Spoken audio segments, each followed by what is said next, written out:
Hi, I'm Richard Noble, and I'm here to talk to you about the Equality Act and why I feel that the Equality Act should be passed by the Senate and signed by the President of the United States.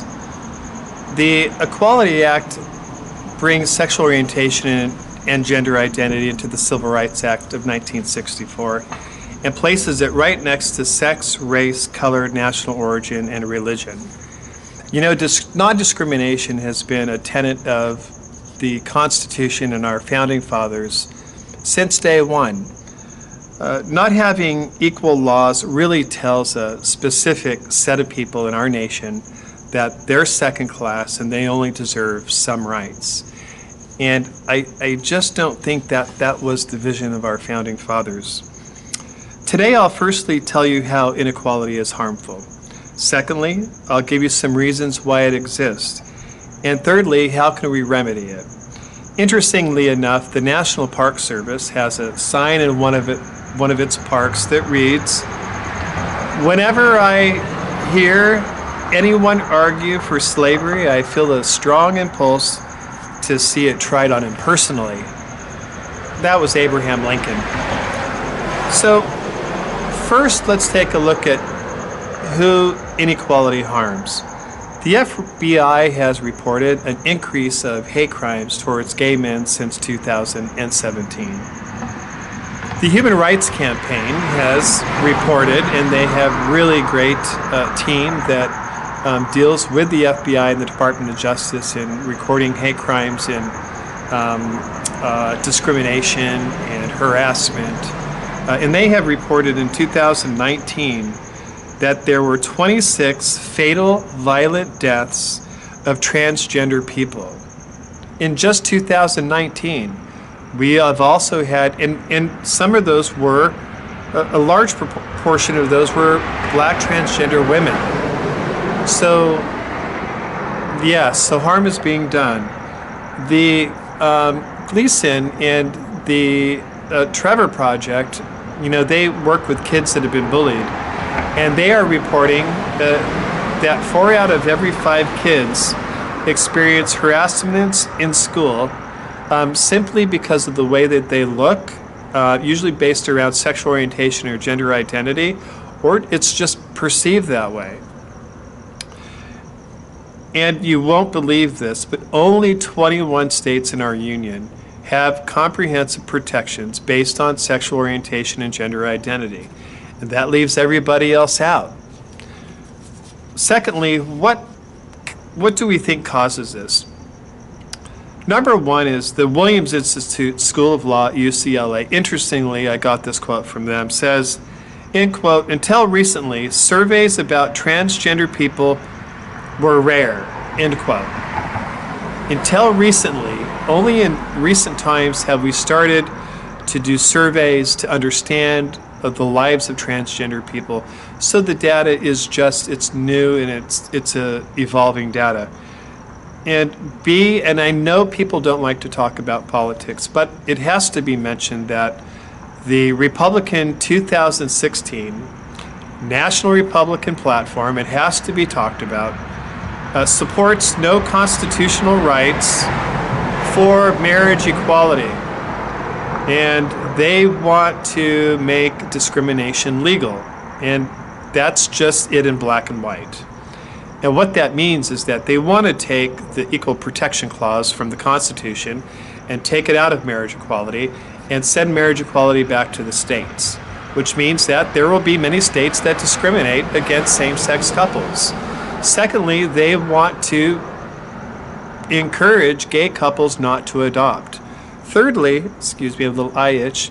Thirdly, they would like to see conversion therapy to minors. There are states that have outlawed it. And what that means is if there are gay minors or LGBTQ minors, is that they could go to this sort of it's sometimes very horrific kind of therapy to try to pray the gay out of the kid. And we've seen abuses, psychological abuses, physical abuses, really heinous crimes.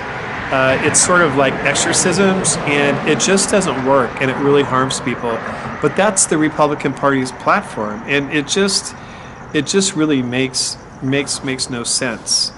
And lastly, they want to see people only use the bathroom assigned to their gender at birth, which means that if you grow up and you become a transgender woman, you have an operation, you have the chromosomes that way, and you live as a woman, nobody could tell you're a woman, or that you were a man and that you're now a woman, is that you have to use the man's bathroom. Like, that's kind of ludicrous, if you ask me. And last but not least, now that we see that there is a problem and what these problems are and sort of how those problems exist today, what can we do about them? I'd like to invite you to join an LGBT civil rights group in your local community, your state, or at the federal level. There is a lot of businesses, Fortune 500 companies like Google and Amazon, who have non-discrimination policies in the workforce. Join those companies and, support them. 2, report hate crimes. If you have discrimination in housing and employment, file it. Make a report. Call the newspaper. Get a hold of your elected official. Get a hold of your closest LGBT organization and talk to their legal staff. And there are a lot of organizations that will help you, from the Human Rights Campaign to the National Center for Lesbian Rights. There is just a whole litany of organizations now that will fight for you. So we can put discrimination back into the closet where it belongs and bring equality to all people. So there are a lot of things that we could do. We've talked about, I've tried to share a little bit with you about, who's being harmed, and we've just sort of touched the tip of the iceberg. Even pregnant women are covered in the Equality Act, women's rights and employment and housing.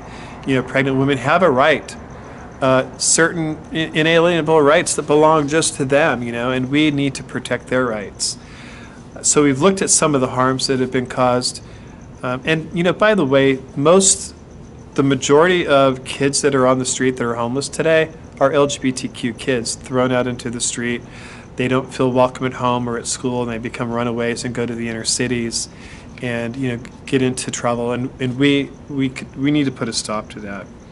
So inclusion, a little bit about my story and how this bill was written. I was bullied in school. I was raped when I was 15 by a satanic worshiper, and I wasn't protected by the adults where I was. Actually, the court clerk said I should go steal some shoes when I was 15 so that I could be with a kid that I was in love with in juvenile hall. So that's what I did. Lo and behold, I went to juvenile hall, and there I was raped by a satanic worshiper, and I was misdiagnosed and put into a hospital. Needless to say, long story short, I didn't have marriage equality. I tried to join the Army when I was 18. I was denied.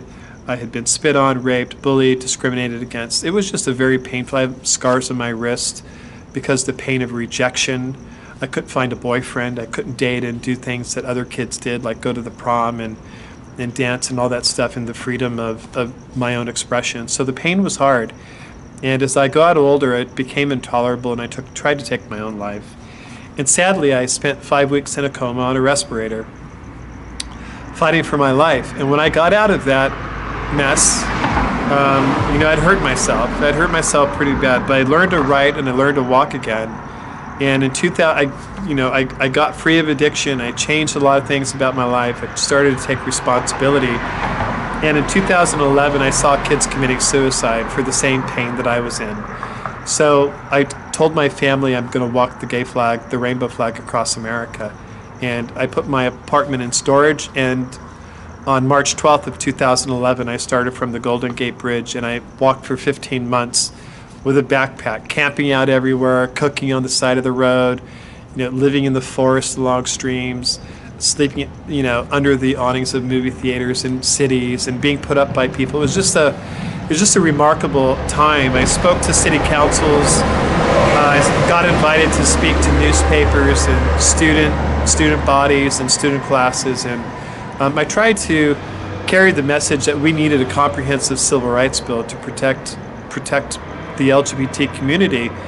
And so I advocated for what I called the American Equality Bill at the time. And after 15 months, I made it all the way across the United States and got a letter in my mailbox inviting me by the staff of the White House to come to a reception. And 2 years after that, David Cicilline, Representative Cicilline of Rhode Island, wrote and filed the Equality Act.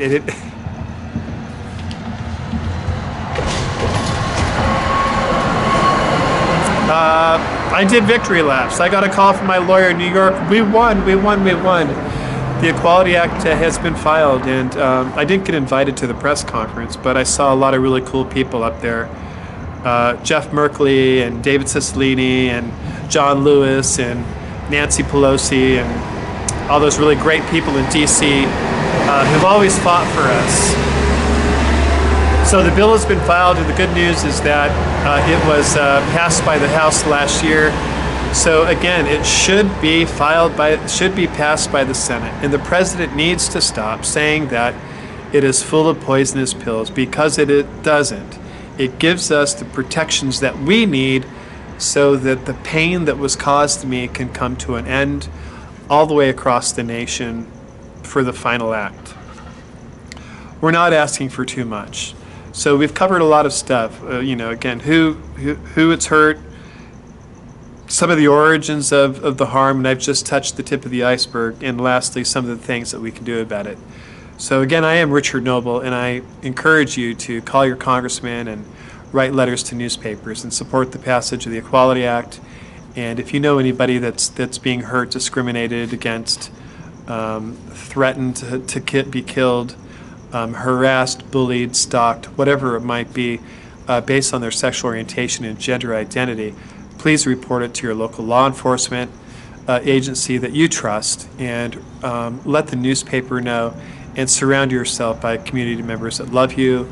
And remember, you're an embodiment of love. I love you.